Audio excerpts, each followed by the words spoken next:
For centuries, men and women have stepped away from the table to fast, to pray, to seek something deeper. But what does a 40-day fast look like today? I'm Dr. Sam, King of Fasting, and in this podcast, I invite you to walk with four ordinary people on an extraordinary journey. Welcome back to day 34. Today's verse is Proverbs 3:23. Then you will walk safely in your way, and your foot will not stumble. Your future is secure with God. Day 34 is 85% done.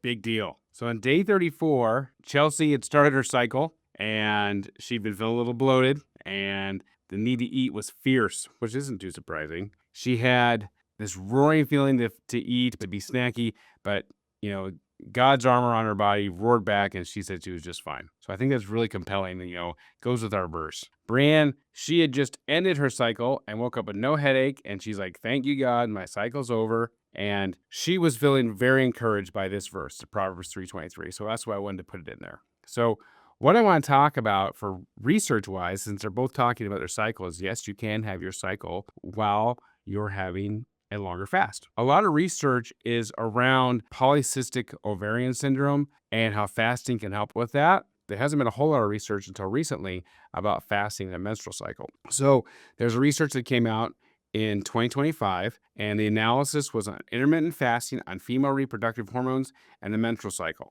Individual results can vary for sure, but what they found is that fasting certainly included time-restricted feeding where you had an eating window, significantly improved menstrual cycle regularity in 73% of participants while reducing body weight, body fat, and insulin resistance. So all those things improved, and it improved their cycle when they fasted, which I think is good to know. I mean, obviously it's beneficial for both men and women, especially when women get older and they go into perimenopause. But as you noticed, Brianne and Chelsea both went to God and prayed about this and had relief, spiritual relief, not just physical relief. And what I think is really important to point out is you can fast for physical reasons, but you won't get the spiritual benefits. But if you fast for spiritual reasons, you'll also get the physical benefits. It is better to fast for spiritual reasons because you get both. Today's fasting fuel